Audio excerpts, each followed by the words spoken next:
Sebastian here from Grace Vintage. Welcome to our gallery. In today's video, we'll be doing a direct comparison between two Gibson SG standards. Here we have the classic standard and here we have the 61. So these two guitars are very different from one another. Basically, they kind of appeal to two different schools of guitar players. In one hand, you have the 61, which is more akin to the first era of Gibson SG, so it has a bit more of a vintage flair to it, while the other standard has a few more modern features that kind of like update on the classic design of the SG. So let's go ahead and deep dive into the comparison.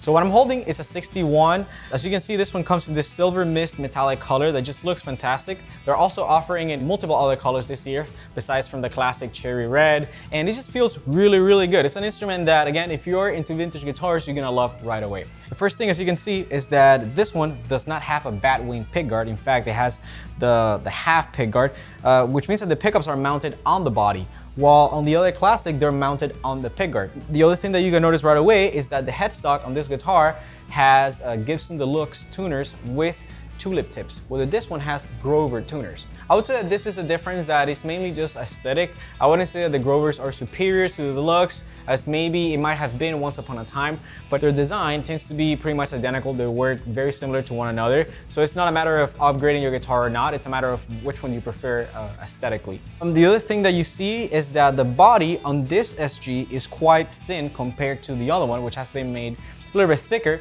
to basically compensate for a very common issue that most SGs tend to have, which is that the body tends to be a little off in balance with the neck. Therefore, when you're playing it standing up with a strap, you tend to find a little bit of neck dive, which is where the neck kind of like tilts towards one side. By making the body a little bit thicker and moving up the strap pin, you sort of like eliminate this issue, even though not completely. If your body's too light, you're still gonna find some of these things that I just talked about.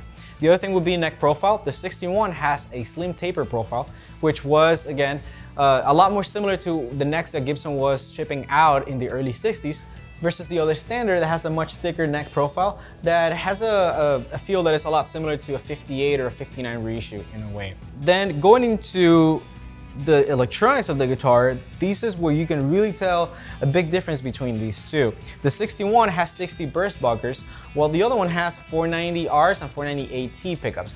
These are two completely different sounding pickups. While the 490s have a much more modern, aggressive sound, they pack a lot more output and punch. The other ones have a much softer sound, more akin to a PAF, let's say, with a little bit more dynamic and sensitivity. Just a different tonal palette. It's not that one is better than the other. Now, where you see a substantial difference in the quality of the components would be in the electronics on the back. The 61 has a traditional point-to-point hand-wired circuit with orange drop capacitors, while the other one has a PCB board style of circuit with generic capacitors in it. That would be kind of like a summary of some of the main differences that these two guitars have. Overall, I would say that they're fantastic instruments.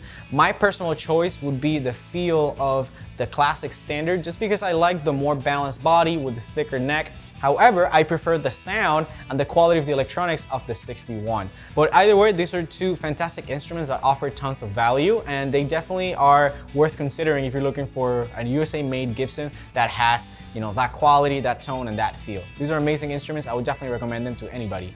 Now, before we get to do some playing, we'll be running them through this Gibson Falcon 5. This little 5-watt combo just sounds amazing. All you gotta do is just crank the volume up and everything gets done for you. It just sounds really, really good. They managed to capture that classic, vintage, growly Gibson tone, and I couldn't love it more. I think this is a perfect match for these two guitars. Let's go ahead and play for a bit.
Alright guys, I hope you enjoyed this video. If you want to check out this gear, the links will be down below in the description. Head over to walkwaysvintage.com so you can see all the amazing things that we have in store for you. If you guys want to support this channel, give us a thumbs up, consider subscribing, and follow us on Instagram at @walkwaysvintage. My name is Sebastian. Till next time.